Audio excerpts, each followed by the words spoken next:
when I'm talking about knowledge-rich tutoring, I'm talking about putting sort of content and knowledge at the centre of that tutoring experience rather than focusing on those big generic skills.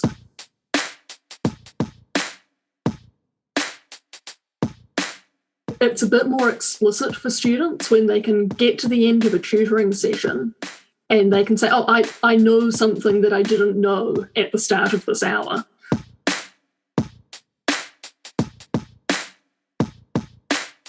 For most people, there's nothing fascinating about paragraph structure. But most people can find something interesting about, a piece of literature or some history if you present it in the right way.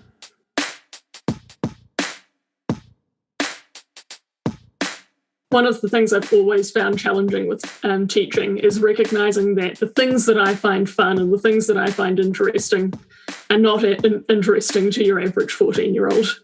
And so making that transition has always been a bit of a struggle. But I think, often we can arrive at some common ground with a nice bloody bit of history or something like that.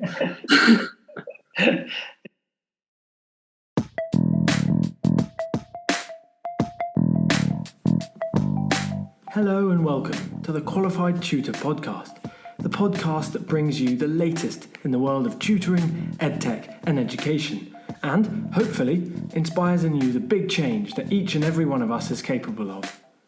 Qualified Tutor is an industry-leading tutor training organisation and online tutoring community for thousands of tutors around the world. This podcast is the voice of this community, where we aim to hear from tutors, teachers, entrepreneurs, coaches, business experts, students, tutorpreneurs, and more from the world of tutoring about what inspires them every day, how they can help tutors like you, and what they've learnt about tutoring along the way. The question is, what will you learn today? Welcome to this episode of the Qualified Tutor Podcast. My name is Ludo Miller, your host, and today we are welcoming on a guest all the way from New Zealand. That guest is Lizzie Grace. So welcome, Lizzie. Hi, Ludo. Nice to be here. Wonderful. Yeah, so Lizzie is an English tutor and is the founder of Scholars Atelier. Now, Lizzie pushes the bar for students with academic struggles and for those in her community. And we love that. We love community and we love challenging your students. With a background as an English teacher in a high school, Lizzie, as self-proclaimed, quickly became tired of the system and the way in which it kind of drags down students, in particular those who need help the most. So Scholars Atelier provides the tools for students to truly learn, to gain knowledge. Lizzie espouses a knowledge-rich tutoring approach, and I can't wait to learn more about this today to become knowledge-rich, as it were. Now, in an earlier email exchange, Lizzie wrote that when we talk about tutoring, people often talk about the skills we're helping students to learn. And yet, for Lizzie, students make more progress and, crucially, enjoy their learning more when they get to consolidate these skills by putting them into practice, what we might call acquiring knowledge. So let's all learn something new today. Let's all acquire some new knowledge today. Lizzie, thank you so much for coming on. I think we're going to dive into our first question to really get to know you a little bit more. And that question is, what is your why as a tutor? Yeah, okay. So I sort of, I guess I was kind of always being set up to become a teacher, I think. I remember in primary school, I was setting myself homework and then I'd do the homework and then I would get a different coloured pen and mark the homework and give myself feedback and, my best linked up writing and all of that. So it was kind of always on the cards that I was going to be doing something in education. Sort of from that, I guess it's grown into I think it's really important that we live in a society that's filled with people who are interested in the world and who know something about the world and who can sort of engage with the world and engage with what's happening in it, and particularly through the written word, through written language. Yeah, and then sort of the other side of that is, I really like doing that work because I find the world really interesting, and this is a job where I can carry on learning about it and learning new things and sharing it with my students. Well, first of all, I'd love to be one of your students, Lizzie, if that's how you approach it. It's just about learning, kind of encouraging an interest, a curiosity about the world through your tutoring, through your teaching. That's such a, first of all, such a worldly approach to improving a student's understanding of who they are and their place in the world and what they know about the world. Now, the motto of Scholars Atelier, your company, your business, is read carefully, write clearly, think deeply. Can you go into this a bit further? What does this mean? Where did it come from? It was sort of actually just a placeholder at first. I think I had to enter a tagline on something that I was signing up for somewhere where I was listing my services or something, and sort of had to come up with something on the spot and kind of stuck with it from there. But really, sort of the idea that it came from was what I kept finding myself thinking as an English teacher in the classroom to start with, about really what I think we should be aiming for our students to do, in English in particular, but also really as sort of one of the main points of schooling and of education, is that I want every student to be able to read a text and understand it really well, not just understanding sort of the gist or roughly what it's about, but really getting the detail and understanding what the author is trying to say. And then once you've got that understanding from reading a text, you want to think really carefully or really deeply about that text. And you want to be able to form your own opinion and look at all of the different sides, think about how it relates to other things that you've read and other things that you know. And then you want to be able to express those ideas and those opinions, particularly for me, through writing. Because that, of course, is how you can communicate with a really, really wide range of people.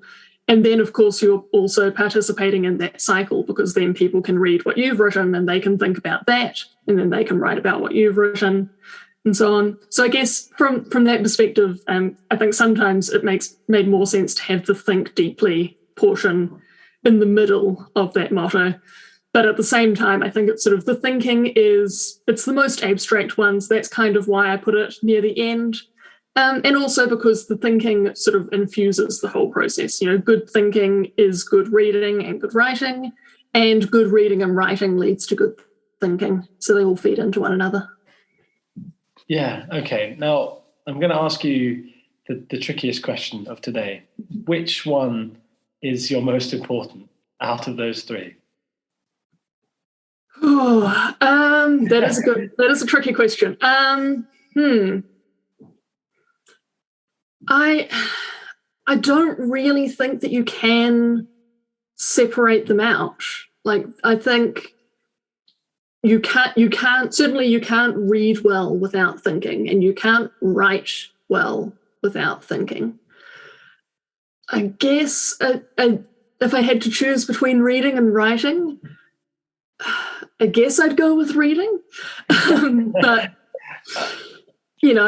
you can always, I guess if you can't write well, you can go on a podcast instead. Okay, I won't tell writing you said that, I promise. I don't know. You need all three. That's the most important point then of that is that read, write, think in whichever order you do them are the basis for understanding yourself, understanding your craft, and helping others understand you. And therefore, as you said, I love that bit about if an individual is able to do those three, then they then pass on that cycle to someone else, and so on and so on and so on. And you can really see that kind of happening through, let's say, a classroom, can't you?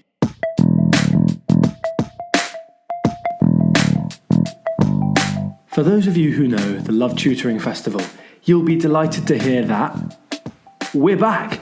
From Monday the 24th to Friday the 28th of January 2022, the Love Tutoring Festival will return, bigger and better than ever. For those of you who don't know what I'm talking about, you're in for a real treat. The most loved festival in tutoring. The Love Tutoring Festival is a 5-day online celebration of all things tutoring.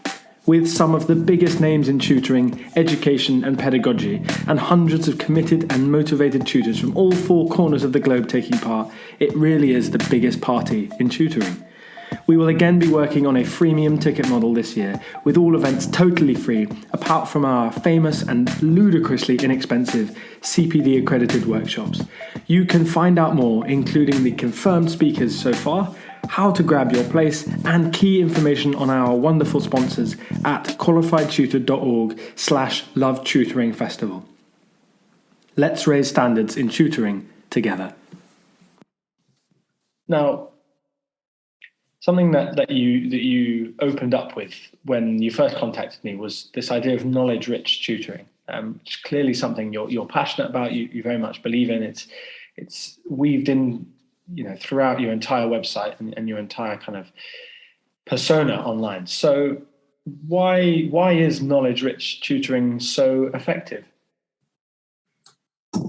So like you've sort of already articulated, when I'm talking about knowledge-rich tutoring, I'm talking about putting sort of content and knowledge at the centre of that tutoring experience, rather than focusing on those big generic skills. So rather than saying, I'm just helping you with your reading, or I'm just helping you with your writing, we're finding out stuff about the world by reading about it and writing about it. There's quite a few reasons why I think that's really important. We've got lots of research, lots of evidence backing up the benefits of knowledge for learning and thinking, and for everything else that we want to be able to do at school. I think it's important to note also, like, that knowledge only really helps you do those things when it's actually in your head. The sort of the most common objection to this kind of teaching is, we've got Google, we've got Wikipedia. Why should we waste time filling students' heads up with facts when they can look them up? But you can't actually think about information that's only on the internet in front of you. In order to think about it, it has to actually be in your head. And so background knowledge has a huge impact on reading comprehension. How much background information you have, how much you know about the topic, is one of the strongest predictors for how much you'll actually understand a given text, more than knowing particular strategies or anything like that. It's just, do you know other stuff about what you're reading about? And then on the sort of the flip side of that with writing, obviously when you're writing, you have to write about something.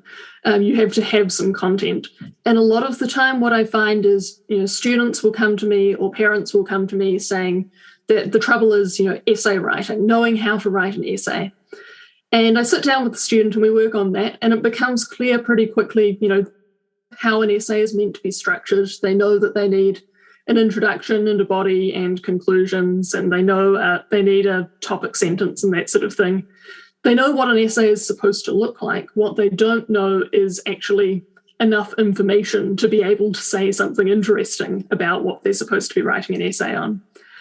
That's with reading, understanding what you read, really important there. Really, really important for being able to actually write about something interesting. And then just in sort of that more abstract sense of being able to think creatively or think critically. That's often what's sort of proposed as the alternative to teaching lots of knowledge. But a lot of that kind of thinking comes from making connections between the different things that you know, or combining different things that you know in different ways. So having a really strong base of knowledge is really important for that too. So I'm interested, is this something that you talk about explicitly with your students, this knowledge-rich approach, or is this something that you kind of infuse subtly and gradually?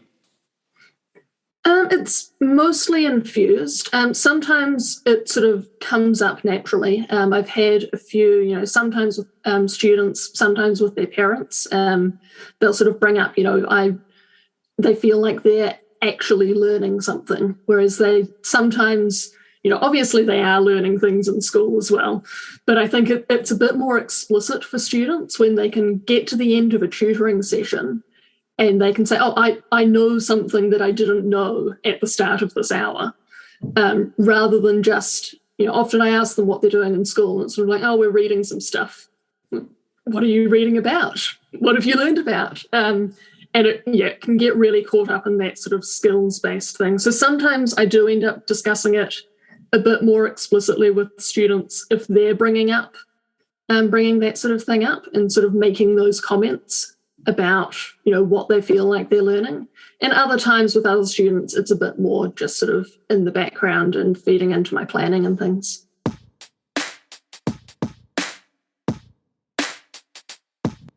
To join the growing number of qualified tutors, enrol now for the Level 3 qualification for tutors. This 8-week online facilitated course covers the roles and responsibilities involved in teaching and learning, with a particular focus on inclusion, assessment, and feedback. Upon completion, you'll be awarded a Level 3 in education and training from Ofqual recognised training provider Highfield Qualifications. You will also gain a Qualified Tutor Quality Mark, the independent quality mark for tutors. Whatever your starting point, a qualification for tutors has to be the next step. Enrol today at qualifiedtutor.org/training. You've kind of touched on this a little bit, but I feel like as the basis of this conversation, I'd love to just explore this a little bit further. What is the true power that you've seen of this style of learning for students? What is it that it brings them in kind of at the end of such an approach? I think there's a few things. Like what I said, sort of that sense of, having, that sense of progress, I think can be really good, particularly for students who've struggled with school in the past. I think it's easier to get to sort of a point of, okay, I've taught you something about ancient Mesopotamia or the French Revolution or Shakespeare or something, and you now know these facts that you didn't know before. Whereas those sort of skill-based improvements to, I'm a better reader now or I'm a better writer now, those take a lot of time and they can be quite hard for students to spot. So I think that sense of, just making that really obvious progress through seeing your knowledge build is really satisfying for students. And also, a lot of the time they find it really interesting, particularly, like with those examples I gave before. I tend to bring quite a lot of history stuff in because I know that students in New Zealand don't get taught a lot of history at the moment, although there's starting to be some little shifts in our curriculum around that. But yeah, I think that they find it really interesting because they're learning new stuff. And so that often gets them a bit more excited about everything. And that I find is a good balance for, the more skills-based reading and writing stuff, because, for most people, there's nothing fascinating about paragraph structure. But most people can find something interesting about, a piece of literature or some history if you present it in the right way. Yeah, I'd love to know from our listener base out there if there's anyone who really gets up in the morning for paragraph structure. I kind of do. Yeah, that's been one of the things I've always found challenging with teaching is recognizing that the things that I find fun and the things that I find interesting are not interesting to your average 14-year-old, and so making that transition has always been a bit of a struggle. But I think often we can arrive at some common ground with a nice bloody bit of history or something like that. Yeah, I think that's what makes tutors so good at their craft, is that they are truly, genuinely a bit nerdy about the fine details and technicalities, but they also have the personability and the kind of the awareness to be able to respond to their students' kind of needs and interests. And if that means, as you say, talking about a horrible, gory battle scene or talking about scoring the winner on a football pitch or whatever it is, then we're able to kind of be flexible and adapt. Mm-hmm. But what we really want to do is just talk about determiners and conjunctions and beginning, middle, end, that kind of thing. Yeah. So I was going to ask what your top tips for effective tutoring in this area are, but that I think is maybe the biggest one is being flexible and responsive. Was there anything more you wanted to add on top tips? Yeah, I guess sort of related to that and that flexibility. This is mostly advice to myself, I think. Knowing that you can't teach everything. It's really tempting, I think, when you're trying to do this sort of approach to tutoring, you want to be really comprehensive. You become so aware of all of the gaps in students' knowledge. And, if you're designing the curriculum for an entire school, then you can try and sort of figure out a lot of stuff that you want to teach them. But when you've got a student that you only see for an hour a week and you're probably only going to see them for a year or two most of the time, you really have to sort of pick and choose what stuff you think is important, and accept that you're not going to be able to give them this perfectly well-rounded knowledge about everything in the world. But from there, I think a lot of it is making sure that the knowledge you're teaching in a lesson is really central, and sort of going back to what we were talking about before, making sure that the students know that the knowledge itself is important. I think, often the students that I see, at least, it would vary depending on where you are and what your school system is like, but the students that I see, a lot of them, they're very used to sort of the text or the topic that you're reading about is just sort of there to practice the skills with. And so getting them to switch into, like, no, I don't just want you to prove that you can read. I actually want you to learn about this topic and find out about it and know more about the historical topic or the piece of literature that we're studying at the moment. And so getting them to sort of reframe the way they approach the text there can make a big difference. And then the other key thing, I think, is focusing on vocabulary is really, really good way to, particularly, if you're not already sort of primarily centering what you're teaching around knowledge, building vocabulary is a really good way of bringing that little bit of knowledge into every lesson, because really the vocabulary relating to a topic, it's not just a bunch of words, it's really those key concepts and those big ideas that you need to know to be able to understand whatever topic you're working on with the student. Yeah, I think that's such a key part of my tutoring, certainly is understanding the key topics, understanding the kind of related vocabulary around that. It's certainly where I might start if I was introducing a new topic of writing was right, let's spend 5-10 minutes coming up with the best vocab we can around this topic, and if you run out of ideas, then I'll supplement that with some of my own suggestions. So giving them the chance to go first and then helping them by giving them a bit more of a rounded look at it. What an amazing insight into the way you teach, the way you tutor, Lizzie. I feel like, most people would only hear this approach if they were one of your paying students. So I feel very lucky to have heard all this just as the host of a podcast, without even committing time and money to your service, Lizzie. But I hope that by speaking about that a little bit, you've understood your own approach a little bit more. And those of you listening, I hope there are some really practical tips and tricks that you can implement in your own tutoring from today, and perhaps also help you think a little bit more widely, step back from your own approach and see if you can direct it towards more of a knowledge-rich style. But just before we finish here, Lizzie, I'd like to know a little bit more about Scholars Atelier, because we haven't talked too much about you as a business leader, as an entrepreneur. But what would success look like for your business in 5 years' time? Yeah, that's a tricky question, definitely. I'm sort of, I'm really just getting started. So really my main focus at the moment is just, I want to keep doing what I'm doing and get better at it for quite a bit longer, probably.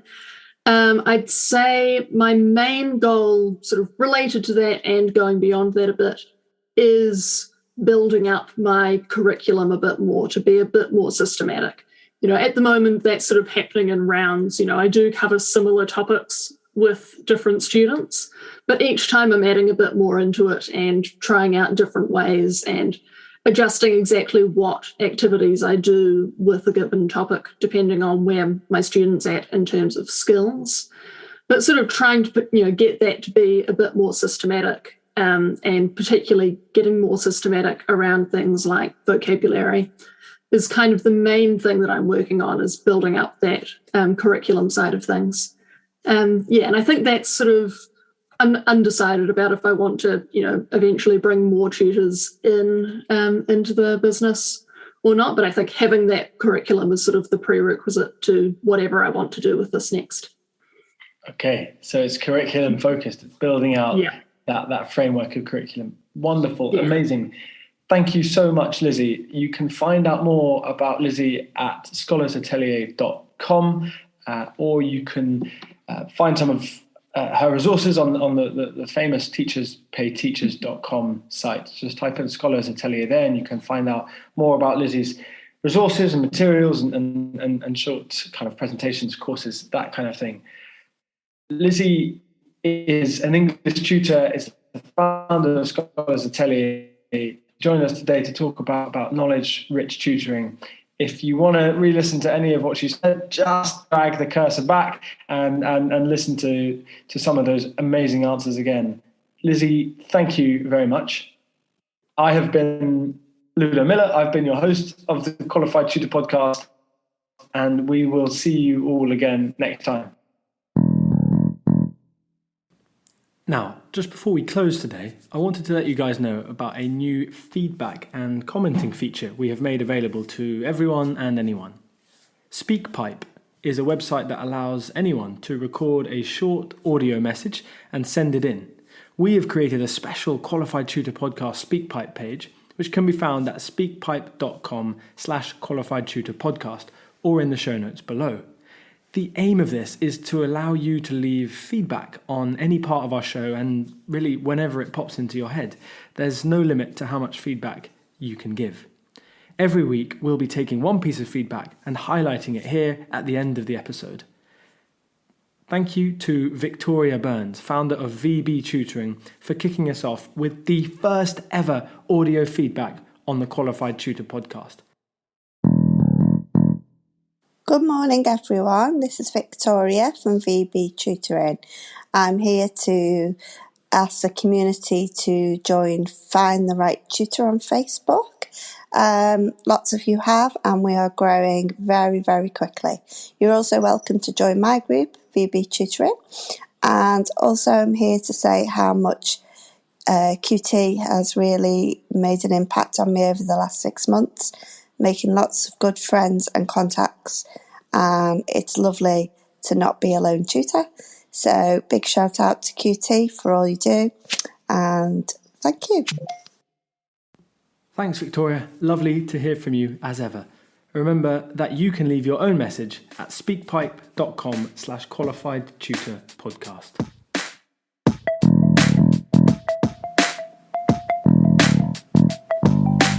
Thank you for listening to this episode of the Qualified Tutor Podcast. Whether you're a regular listener of this podcast or you've just stumbled across it, join the Qualified Tutor Podcast group within the Qualified Tutor community to stay up to date with our latest news, offers, workshops, and of course, simply to meet other tutors like you. Whatever your level as a tutor, our training courses will be the next step in your professional development.